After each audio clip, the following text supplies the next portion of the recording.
You know, this is a really important rally, but you don't need me to tell you that. The banners that we see, the diversity of citizens and dreamers that we see here today, we all say the message. And the message is this: our city has a long history of welcoming immigrants from around the world with open arms, and we are not about to stop now. This is a history that we're so proud of. Most of the immigrants who live in Denver have lived here most of their lives. They're our friends and our neighbors. They're our kids' teachers and their coaches. They're valuable members of our communities. And none of them ever deserve to have to spend their lives worrying about if someone is going to take them and deport them to another country. Especially our dreamers. As we just heard from Alejandro, our dreamers are special. Most of them came here at a very young age. They grew up here. They went to school here. They helped our community grow in countless ways. We have more than 800,000 dreamers across our country, including thousands who are right here in the Denver area. And you know what? Each one of those dreamers deserves the best we can give them in this community, in this country.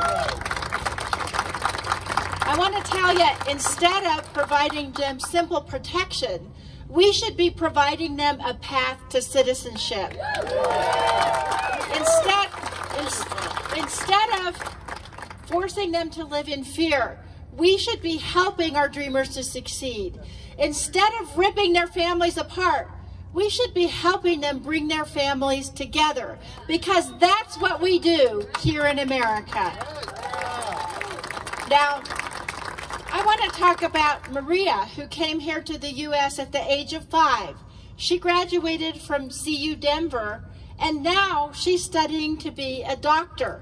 Or Marco, who moved to Globeville at the age of 3 and went on to study at CU Boulder, where he was elected student body president.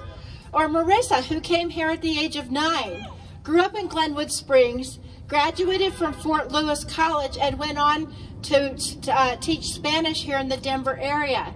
These kids are not a threat to our nation. These kids are our nation. We better realize that. I'm here for 2 reasons.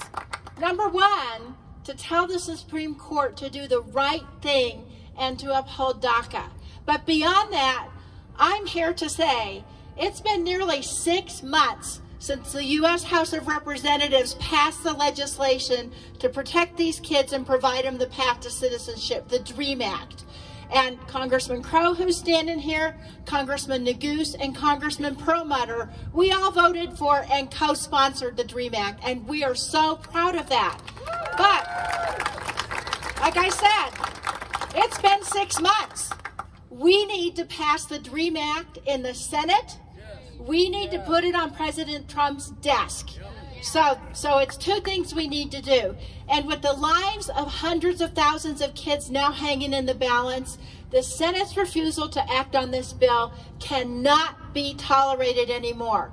Now's the time to have our collective voices heard. We need to demand that the Senate do what's right, and we need to let the Supreme Court and the Senate know we are not going to stop until this is done.